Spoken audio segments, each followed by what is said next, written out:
Madame, Monsieur, bonjour. Bonjour à vous, Alix et Marco. Bienvenue dans ce 6 heures.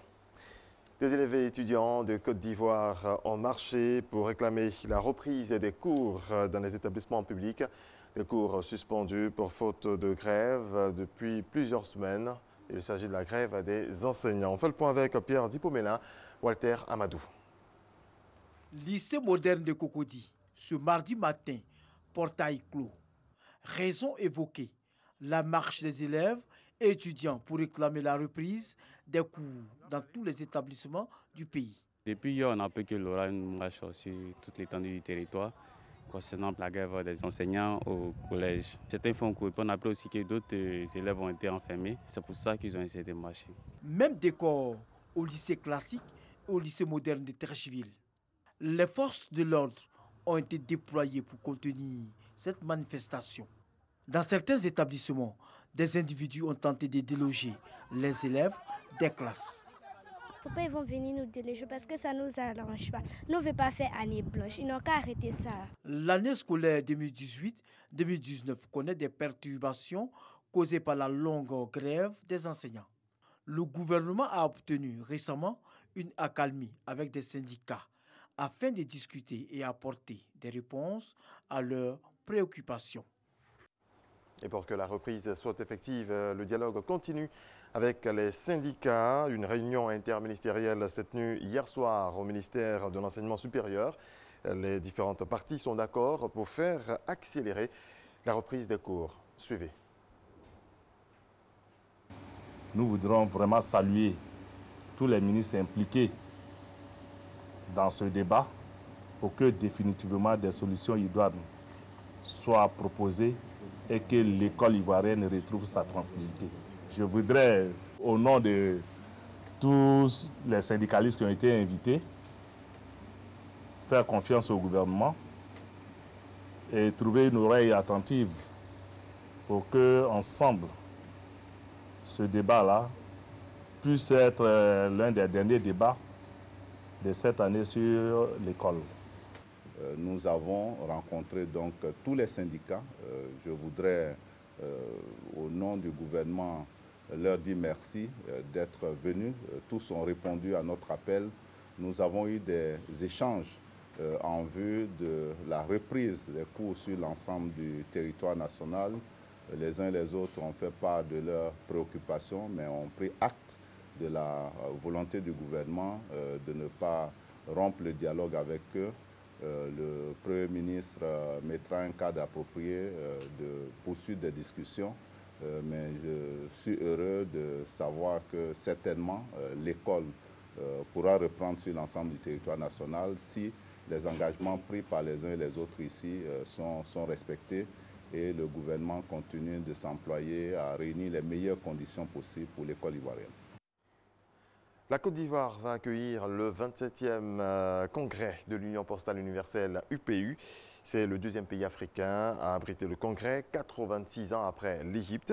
Le vice-président ivoirien Daniel Kablan-Duncan a installé les membres des organes en charge des préparatifs de cette rencontre. L'enseigné Bakayoko. Pendant les 18 jours que durera ce 27e congrès, Abidjan sera le laboratoire de la gouvernance mondiale de l'activité postale. Un succès diplomatique après 2 tentatives ratées, témoignage du leadership retrouvé de la Côte d'Ivoire, mais surtout la détermination de son gouvernement à profiter des énormes opportunités offertes par la croissance du numérique. La candidature de la Côte d'Ivoire à l'organisation du Congrès mondial des postes de 2020 était bien la parfaite illustration de la volonté réelle de ses dirigeants au plus haut niveau de faire du développement des services postaux un élément essentiel du programme du gouvernement, un chantier important de la marche en avant de la Côte d'Ivoire. Nous sommes heureux et fiers que notre démarche ait été comprise et fortement soutenue. Vu l'unanimité notée autour de cette candidature, d'abord au niveau de la CEDEAO, puis au plan africain, ensuite à Istanbul, au plan mondial. Afin de mériter cette confiance de la communauté postale, la Côte d'Ivoire est déjà au travail avec 3 organes opérationnels, à savoir le comité de pilotage, le secrétariat permanent à l'organisation et le comité scientifique. Ces différents organes devraient se mettre aussitôt à la tâche avec l'urgence d'adopter un plan d'action stratégique, une feuille de route et un chronogramme précis. Cela explique toute l'importance et le grand intérêt des travaux préparatoires que nous lançons ce jour et l'impérieuse nécessité pour notre pays de relever ce autre grand défi de l'organisation en garantissant et en réussissant de façon éclatante du 10 au 28 août 2020 le déroulement des travaux de tenue du dit Congrès mondial.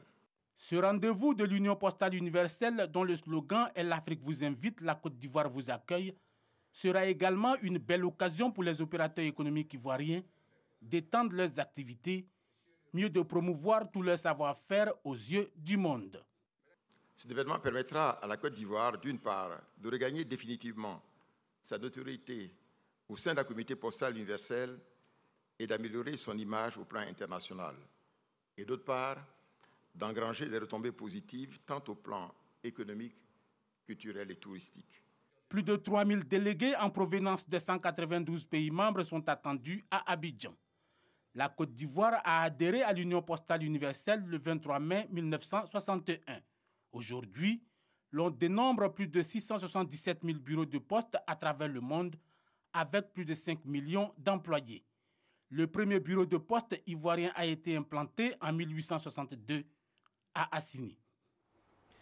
La Direction générale du port autonome d'Abidjan explique aux responsables d'associations de consommateurs les dispositions prises par le gouvernement ivoirien pour importer le riz. À l'origine de cette rencontre, une rumeur faisant état de la vente sur le marché de 18 000 tonnes de riz avarié en provenance de la Birmanie via les ports de la Guinée et du Togo. Faux, répond le ministère du Commerce. Le riz vendu sur le marché est propre à la consommation, dit-il. Voilà, c'est la fin de ce point d'information. Merci à toutes et à tous de l'avoir suivi.